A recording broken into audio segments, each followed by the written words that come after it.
My complete series Hanna-Barbera collection video. Now I'm gonna be honest, I don't have everything I would like to have in but I do have a lot of stuff. Not really, mostly Scooby-Doo stuff. I'm a huge Scooby fan, but it's I'm slowly collecting more. It's like my Batman collection. I have a lot of Batman movies and DC stuff. I just don't have everything I would like to have, but I will get stuff slowly more and more. So I guess we'll just start with my Scooby stuff, and let's start with the thing that is going to be in my background of all my videos. Scooby-Doo, Where Are You? The complete series. This is a Blu-ray box set. This is the only way you can get it. This show on Blu-ray. This is a $60 set. Now, there was like a Funko Pop keychain. I took that out. I think it's still in my backpack somewhere. I don't even know where it is at the moment because this year's been crazy, and online school is all I've had to deal with. So, comes with a mini Scooby encyclopedia, which is cool. I don't really need this. The show looks okay in Blu-ray. I think it's the thing about it is some of these other Hanna-Barbera shows, like the Jetsons, which we'll talk about in a minute, look way better on Blu-ray than Scooby does, because it's one of those shows that, well, it's kind of dark. Not like dark color, like literally dark. Like not, oh my gosh, it's dark. No, like the colors of the show are dark because it is a show about solving mysteries. They're solving mysteries. There's characters in the dark and stuff, and there's a lot of shadows and stuff like that. So it doesn't really look that pretty. And also, the original Scooby-Doo is very dated. I watched it again. It's more of one of these shows that I have because I'm a fan and I'm a collector, but I ain't gonna like sit down and watch this show a lot. So there's just one that's got Scabby and Shuggy. Now, if you notice, these have fingerprints and kind of scratches on them. It's because they're constantly falling out and banging around in there. Because this is not the best packaging. There's episode guides on the back. I just wish this packaging would have been better. It's like I literally just barely even touched it, already popped out again. And that's not a good sign for a set that you pay $60 for. And, yeah. If they ever come out with a standard edition of this, I will probably get that edition and keep this as just a display piece, because it is a cool display piece, but whatever. It's kind of like the Home Alone set. I have all 5 Home Alone movies. Yes, there's 5 of them. And then I have Home Alone in 4K Steelbook because the discs aren't really that well protected within that set. So what are you gonna do? Let's talk about my Scooby movies. Let's start with the first one. That's live action. Oh, you know what? Give me a minute. I'm actually forgetting a movie, and when you see it, you'll be like, "Oh."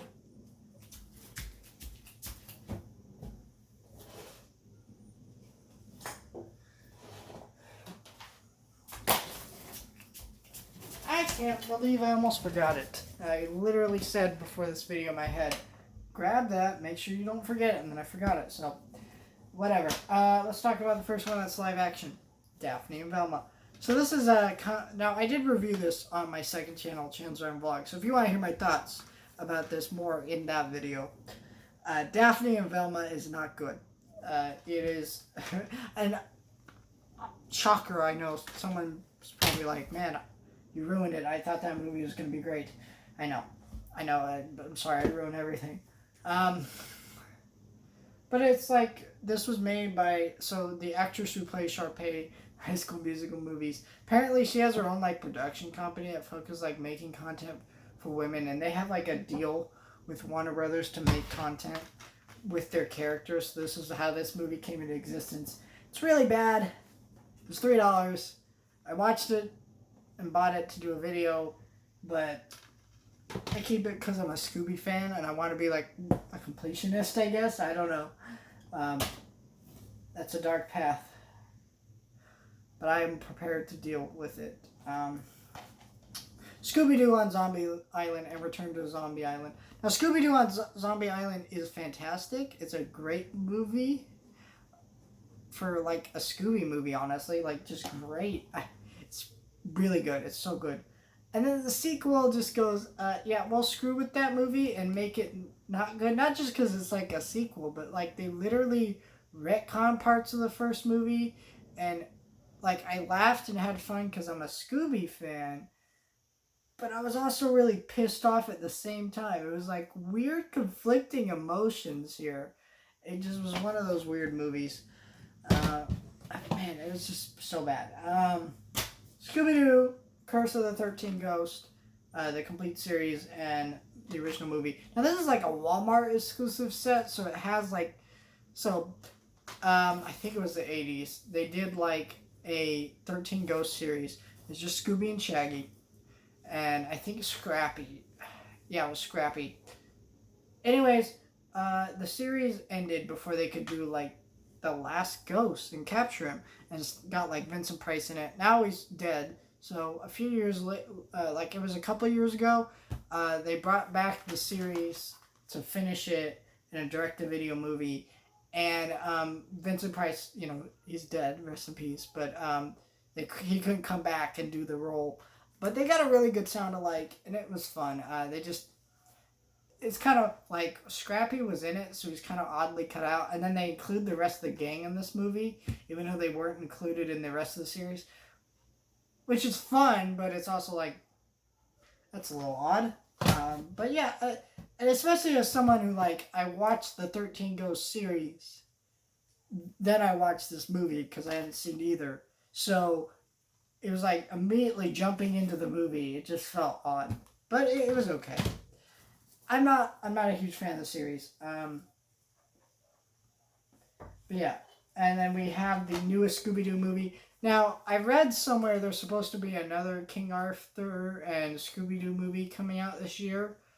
Now, there's no details on that. It just said later this year, which is, that could mean anything. So we'll see about that. I will review it on my main channel when it does come out because I like doing that. But I haven't heard anything about it. So yeah, and we're in November, so it's probably not coming out. And if it is, it's coming out next year. And then they also had a Courage the Cowardly Dog and Scooby-Doo crossover movies. Now, that was actually announced. There's still no details on that either. That's interesting. I want to see that. I think that'd be able to get a lot of people excited. I think this one got people excited because, number one, it's a Halloween thing, a Scooby-Doo movie. They released this, like, I think August or early September. They should have waited till, like, late September, October.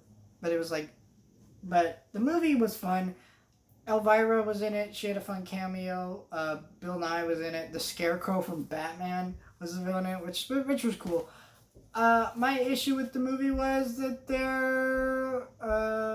it was like from the creators of Bill and Mandy, and they didn't. He was like, I think he was a writer on the movie, and he didn't really bring much of his style to the movie, and it was a fun Scooby-Doo movie, but at the same time, it was like, couldn't we got more? I don't know. It was fun. I did a review for that too. If you want to hear more thoughts on that. Again, follow my main channel, Kabam Studios, and my second channel, Chan's Random Vlogs. We also have Scoob here in 4K. Now, I do own this digitally because I did purchase it to watch it and review it when it came out. Because it came out digitally instead of in theaters, which is really sad. Because, this was my most anticipated movie of the year, believe it or not. Like, I love Scooby-Doo that much. I was hyped for this movie. It was very disappointing. They recast the original voice actors, which I don't have a problem with too much. Because, like, these guys, like Scooby-Doo, a lot of people don't realize this, but Scooby-Doo is like an over 50-year-old franchise. There's 44 Scooby-Doo movies. 44. I believe that's just animated movies, though. Anyways, there's that, and so they, they've been recast many times, but they just recast them with celebrities that sound terrible. They don't even do good voices. Mark Wahlberg's in this movie. Zac Efron. Just a bunch of weird celebrity casting choices. Captain Caveman. Like, I want to vomit when he started talking. I'm like, what? And the story was confusing. It didn't make sense. It was super convoluted. They wanted to set up like a whole cinematic universe for Scooby Doo. For Scooby Doo. I mean, I enjoyed it. I don't know if it was really cheap. And I think it was a yard sale or a thrift shop. I can't remember. Anyways, so I thought, okay. I have not had the urge to rewatch it since, and I've rewatched all of the movies in this video, except for one, because one I just watched recently for Halloween season, which you'll see after I talk about these. So it's kind of like one of these odd movies, and I just don't really ever want to rewatch it, and I felt bad because I really was hyped for this movie, and I don't know what a 4K would do for this, but I think it was like $2. Because someone really didn't like Scoob and they donated it to Goodwill or yard sale. I can't remember. Either one. I went to like a Goodwill and a yard sale the same day, so I'm kind of like mixing up in my brain, if that makes sense. I don't remember. We got Big Top Scooby-Doo. This is a fun like circus Scooby-Doo movie. Lots of twists, lots of stuff, and it's on Blu-ray. If you wonder why all these are DVDs and some of these are Blu-rays, it's just because none of these were released on Blu-ray, sadly. So I would have these on Blu-ray, but they're not Blu-rays. And then I will have the Banana Splits movie. Now this is a Sci-Fi Channel movie that aired. I reviewed this on my main channel. Again, follow my main channel, Kabam Studios. And it's fun. It's kind of a violent horror movie where it's like Five Nights at Freddy's, but with the Banana Splits. If you don't know, Banana Splits was like this live action series. I know, from Hanna-Barbera, known for their anime content. But they made this movie, the series, and it was like these people in costumes and they run around theme parks. You probably remember the theme song. Cha la la la la la la. Cha la la la la la la. 3 banana, 2 banana, 3 banana, 4. You probably remember that. It was a lot of fun. So, and I think it ran for like one season. So, anyways, Warner Brothers has deals with these companies where they can take the rights to their properties and just make things with them. And I heard there's a sequel on the way. Anyways, this movie was very popular and explosive. A lot of people love this movie. I think it was okay. It was a fun, violent kind of horror movie made with the Banana Splits characters, which is just surreal to even say, like, in so many ways. But it's like, it wasn't bad. It just was fun. And it's kind of sucks that we have this, but we don't have the Banana Splits series on Blu-ray or DVD. It's never been released, in the United States. Anyways, but yeah, it's a fun movie. And if a sequel comes, I will definitely check that out. Now, this is a fun story. So this is a Warner Archive release. And no joke, I was at Walmart, and I was looking out their new releases, making my hunting video every Tuesday, showing you the new releases, which is, I don't always pick up stuff during those, but I like making those videos because it's just cool to see what's going on at my stores. Anyways, this was in there. Now, if you don't know, Warner Archive is not like these. These is a burn-on-demand thing, so they're not actual things that they make a ton of. They don't sell them places like Walmart or Best Buy or whatever store you go to. They only sell them through the Warner Brothers shop, which is online, or you could buy them on Amazon or online retailers. I think they might even sell them on Best Buy's website, but they don't sell them in stores. So this was sitting on the shelf, and I was thinking it was in the wrong spot or something. Took it to the lady. I had to check the price. She couldn't scan it. It wouldn't scan. She was like, what? She ran through the whole system and the website. Apparently, she didn't even know if they sold the item. So she just looked at me and said, "How much you willing to pay for it?" And I said, $5.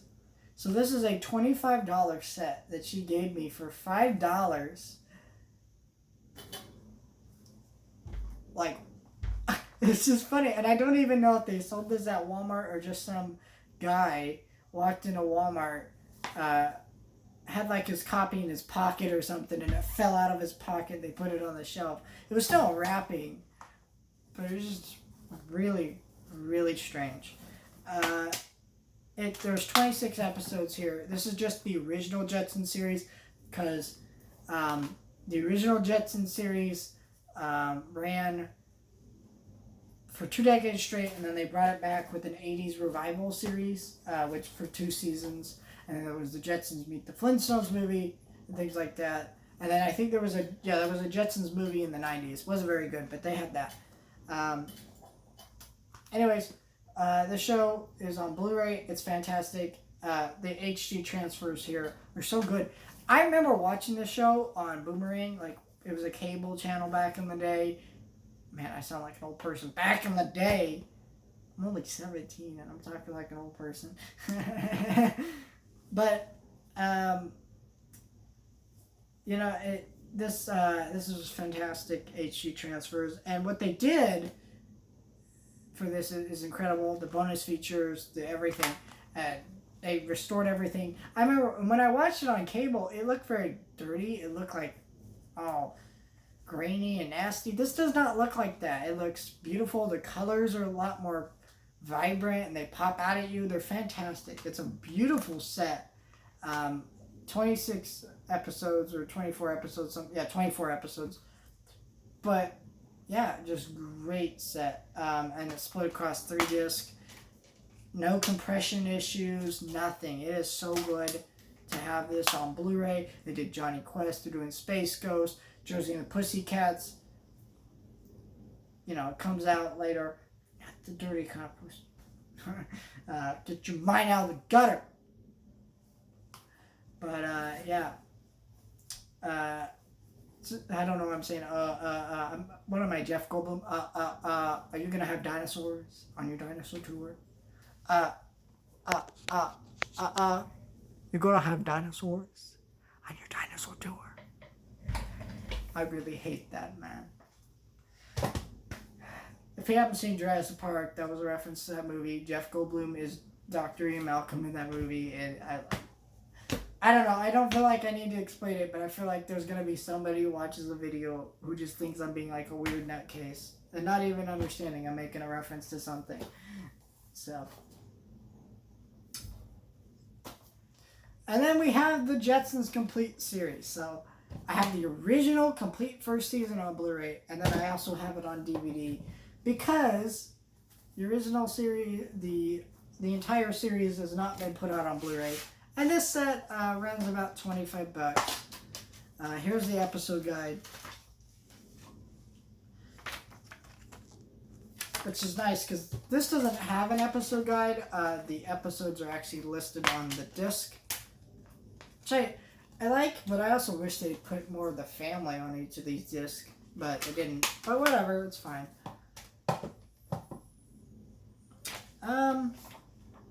Yeah. So you get 1, 2. So you get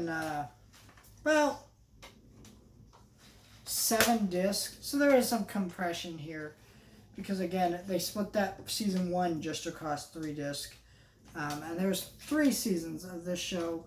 And then you have the 9th disc, or 8th disc, which is just the Jetsons Meet the Flintstones movie. It's a decent set, but when you just watch the Blu-ray transfer and you realize how much compression, how ugly it looks, and I don't want to say it looks completely terrible, but it doesn't even look like it's supposed to look on the animation cells on the DVDs. It just doesn't look good. And so, yeah, it's like I'd rather have these on Blu-ray. If they never come out to Blu-ray, the last 2 seasons never come out to Blu-ray, oh well, it's not too much of an issue. But it just, yeah. That's what and that's why I don't have a lot of Hanna-Barbera stuff. It's because a lot of it's coming to Blu-ray now and looking incredible. Just absolutely incredible work. And this stuff just doesn't cut it anymore because more than any other types of Blu-rays, animation cells are beautiful. And you know, when you broadcast them onto TV like they used to do years ago, it does not look the way it's supposed to. It does not look the color that the actual animation cell. Because if you don't know what I'm talking about, when you animated something back in the day, you painted it and you drew it by hand. So the animation cell was what made the thing move. You have a little character and then you painted a background. You took out the background out of the animation cell and then you put in a new one and you move a character along different backgrounds and things. It was amazing technology. Now we do it with CG and stuff, but animation cells were a lot harder to deal with and a lot harder and more expensive to do than computers. So now that's why that's been so adopted. But it just doesn't, to me, it doesn't look as pretty. But that's a thing. But it's a beautiful thing. And so, you know, but the color on those animation cells is different from what is actually being broadcast to TV or put on DVD, things like that. Well, this puts gives back the color it's supposed to look like and puts it on Blu-ray, does a lot more with it. It was fantastic, and it's gorgeous. I absolutely love this set. If you're a fan of the Jetsons, pick it up. Fantastic. I mean, this too. I think the thing about it is if this set sells really well and this set sells really well, they'll make more. And that's what we want. We want more of the things we love. And so sometimes, you know, we do have to support it and put this out. Like Warner Archive is a company that that only puts out things that are not in high demand but have enough demand that they feel like they should put it out. And it's also, they don't get a lot of funding like main Warner Brothers content you see in stores like this. Like you can go to Target and get this. And so these things require you to report more than this does because it's not being made in high numbers and high demand. And so if there isn't enough support and enough funding for these projects, because these projects are more so being done by fans and people who love doing what they do and than anyone else. So yeah, I support these releases. Please do. But yeah, what's your favorite Hanna-Barbera show? Straight up, it's either Mystery Incorporated or The Flintstones. The Flintstones still makes me laugh. Yeah, it's a 60s show, and some of the things put in it are dated and kind of weird and offensive now, but it's still a funny show. Some of the jokes were absolutely clever. You know, it influenced one of the most brilliant shows ever to hit the shows, animated or not, The Simpsons. If you ever wonder why that show is so well written, though, it's because the people who actually make the Flintstones are actual mathematicians. That's why there's so many secret hidden jokes in the background about like math and stuff. A lot of them have degrees in like science fields and math and things like that, and they're really funny people. And so yeah, it's crazy, but yeah, definitely check. So yeah, that's my Hanna-Barbera collection. Yeah.